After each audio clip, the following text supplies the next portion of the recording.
We are just starting to understand the enormous potential that MITS has in terms of contributing to our understanding of disease and of understanding of life-threatening diseases.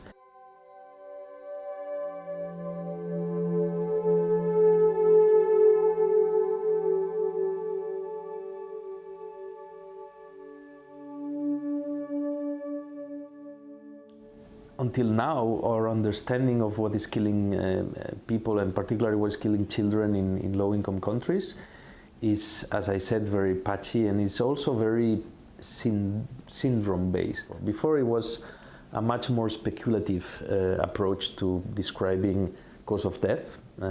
Some of the methods even are based on interviews to the family members, which have no clinical background whatsoever.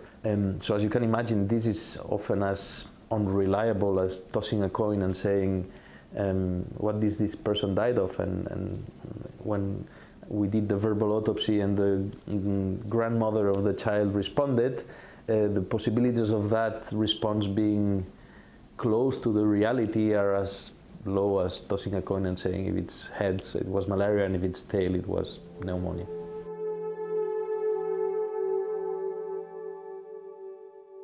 With MITS we go into a completely different level. We expand our understanding of what has killed, because we can put a last name to that syndrome. No? Until now we were saying pneumonia, but we can now say pneumonia caused by this specific pathogen, which, by the way, was resistant to that specific antibiotic treatment.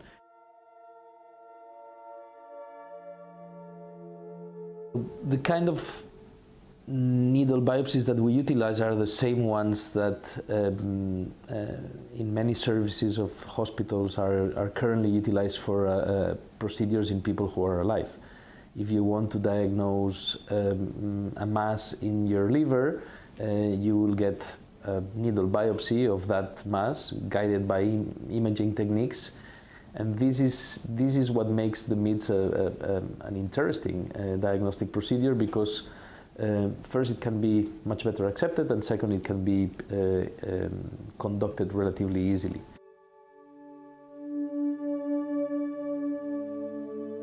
And we are seeing this as part of CHAMPS. The acceptability of such a procedure has been surprisingly high, much higher than we even expected. I would say that around 8 out of 10 people we approach allow us to conduct a MITS in their deceased family members.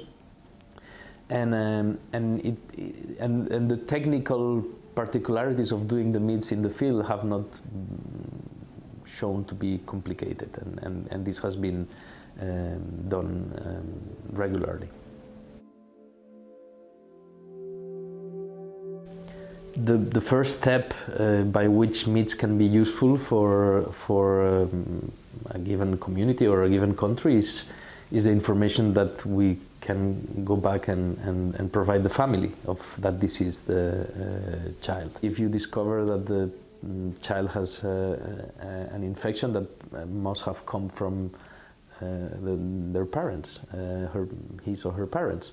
HIV is a very obvious example. No? If you understand that the child has died and you can confirm that as a result of an HIV infection, this infection usually must have come from one of the parents, and generally from the mother. So you actually can disclose this information to the family, of course taking into huge consideration the complexities of doing that.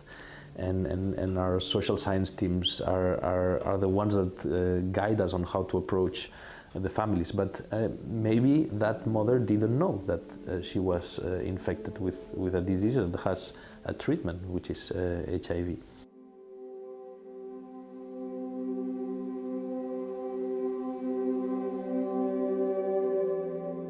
It can help you focus on what you will spend your money better. No? If you're a Minister of Health in a low-income country and you are deciding in what you're going to spend your budget the following year, but you have very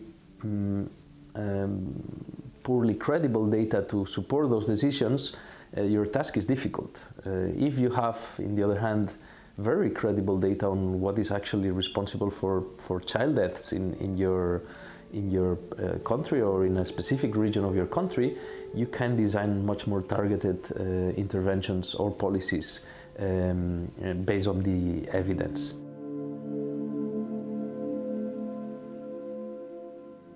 So we are just at the beginning of understanding what the many implications that MITS will play. But it is our wish that the data that is being generated today and will be generated in the next years will serve to improve the understanding, but more than that, to change things, and change things for the better, because we will be able to design much more appropriate preventive and management strategies for the healthcare of sick children.